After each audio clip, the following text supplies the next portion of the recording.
How cool is that, everyone? Very cool. Thank you. No worries. So, Joe Coy, thank you for doing this interview with Australian Filipina. We're very glad that you're back here in Australia. Thank you. First, I'm going to talk about your upcoming show. So, what should our readers expect from the show? This is my first two specials. Don't Make Him Angry and Lights Out. There's a lot of stuff about my mom and my son. And now that Lights Out came out, I'm on my third hour that I have to write for Comedy Central. So I'm going to write another special. So that's what I'm doing right now. So it's a lot more personal stuff about me. You know what I mean? I'll still talk about my mom and I'll still talk about my son. He's 9 now. But there's other stuff that I want to talk about now. It's kind of like a new change, you know what I mean? It's like it's me growing, evolving, you know what I mean? So that's what's happening right now. I'm writing a whole new hour, and it's going to be more about dating and having a son, being single, and being a dad, and, you know what I mean? And still talking about how the differences between my raising my son and how I was raised with my mom, you know what I mean? And comparing the two. So that's basically it, but it's still the same physical Joe. High energy, very physical. It's a lot of fun. There's some new stuff that I'm doing that no one's ever seen me do. So that'll be more of a surprise, and you'll see it.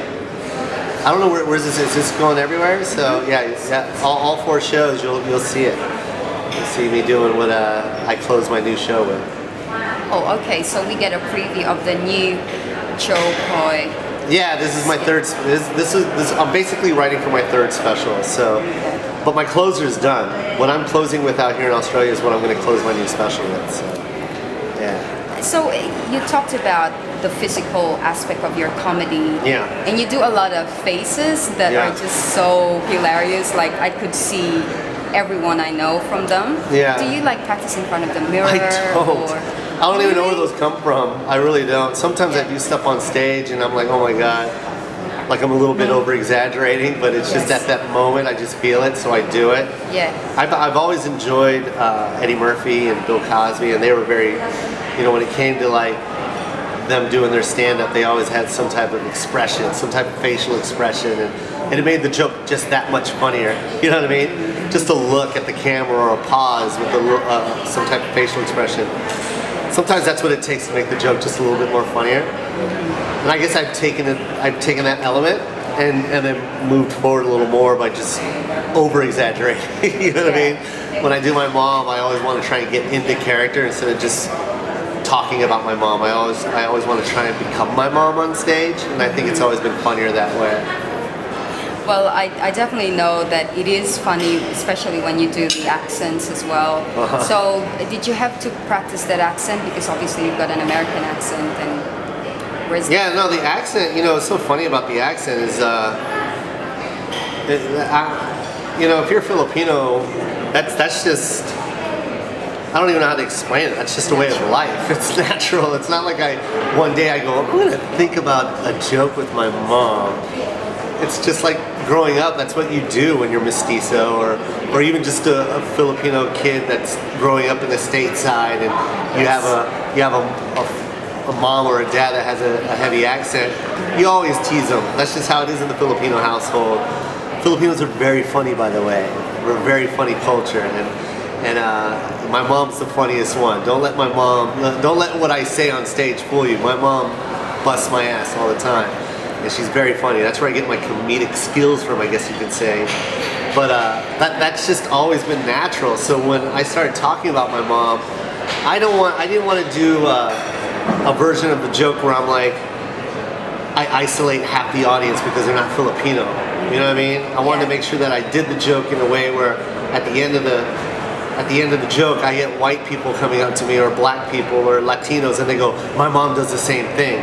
That's how I wanted the joke to be portrayed, you know what I mean? Yeah. So when I do my mom's joke, I'm not necessarily making fun of Filipinos, I'm making fun of my mother, and I'm using her accent to let people know that she just happens to be Filipino. But in no way am I starting off the joke going, all right, well, Filipinos do this, you know what I mean? And because then they don't get it. But when I talk about something that happened when I grew up, and I show how my mom reacted to it, they laugh because it's funny, but then they also relate because it's relatable. And I think what I try and prove with my mom is that it doesn't matter what race you are, what ethnicity you are, moms are moms. You could be an Indian mom, you could be a white mom. It doesn't matter. Latino, they all act the same way. They're very protective. Yeah, they're all protected always souls. Look out for you. Yeah, and, we laugh at it as adults, but then now that I'm a kid, now that I'm a son, and now that I'm a father and I have a son, I'm finding myself acting just like my mother, doing the same things. Yeah. Being overly concerned just when my son is running down the street. Like, oh, stop, there's a car. It's that's the stuff my mom used to do. And so it's just, that's how I want it to be. I want it to be relatable. And when I watched Bill Cosby as a kid, his 60% of his act was about his family, making fun of his son, and I'm making fun of his daughters. And you didn't have to be a black person to get it. You know what I mean? You just got it. It's like, he's a dad, and here's some crazy knucklehead kids that he's raising. And that's how I want to portray my stand-up. You know what I mean? Yeah. Oh, it's all about the family, isn't it? And it could be, with Bill Cosby, the measured statements, it just sort of like even makes the impact even like Yeah, he's the king of storytelling. And that's what I loved about Bill so much, is that he would just paint this story. And that's how I want to be. Like if you watch some of my hour specials, you'll always see a bit where I talk about my mom, but it's just this long bit. Like I have this one about her playing the Wii, and I mean it's literally 15 minutes of my act. And I got that inspiration from, I think my mom just walked by. Because they were really loud too. They didn't care we were taping. They don't care. If my mom walks by, she'd do the same. What are they taping? Yeah. It's a restaurant and they're taping.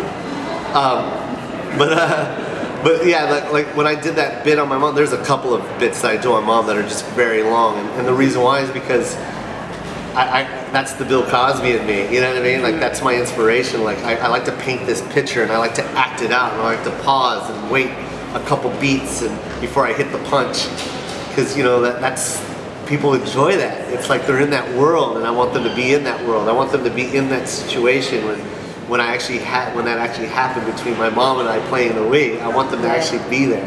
So. Oh, I have to see that. I've tried not to go on YouTube too much, looking at your. Why not? Well, I've so that I enjoy it all the more when I go to your show. I'm not doing any of that stuff. What? Yeah. Oh, okay. I am a consummate writer.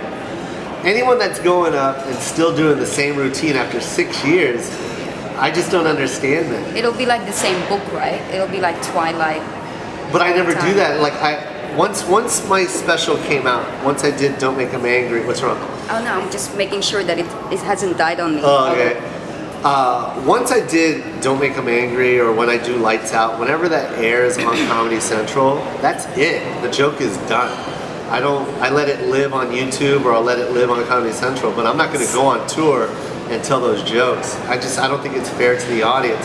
Yeah. So I don't do anything. Anything you see on YouTube, you will not see at the Emor Theater, unless you yell and scream for it.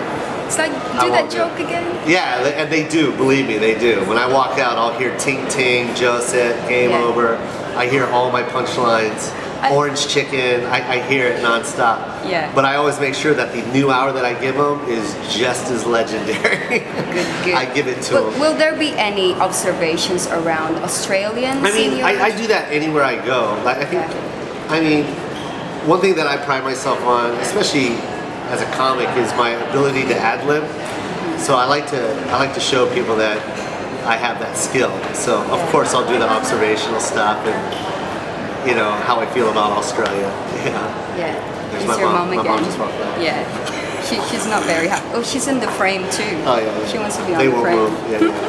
They'll be pause and then look. So some Filipinos are funny, but some Filipinos are really corny. Yeah. Like, do they come to you and say, "Can you share this joke with your audience?" Yeah, but you know what's funny is, One thing I really love about my stand-up is I've been able to diversify, and you know, so when I go to Nashville, Tennessee, there are no Asians coming to my show. It's sold out, but it's white and black, and that's what I pride myself on. Is here I am in Nashville, and I got a cowboy, you know, with a hat on saying Joseph, and to me, I feel like I did it. You know what I mean? Because that's exactly what my goal was. My goal was not to be just a Filipino comic.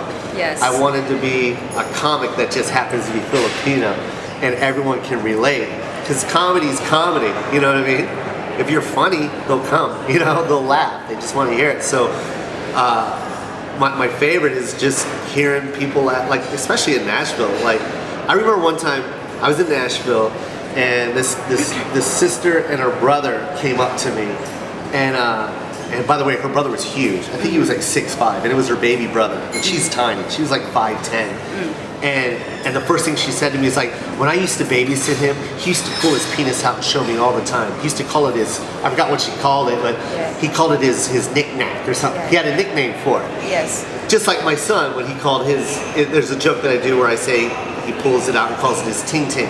Yes. And so it was so funny because here she is calling her brother out, you know what I mean? And he's this big guy, and he's just like laughing because he did do that, and you know what I mean? And this is his sister, and she's like, when I saw you talk about your son and how he used to pull it out, that's my brother. My brother did that. He used to call us in, and I love that. I love it when people relate, you know what I mean? Like, I'm not going up there making shit up.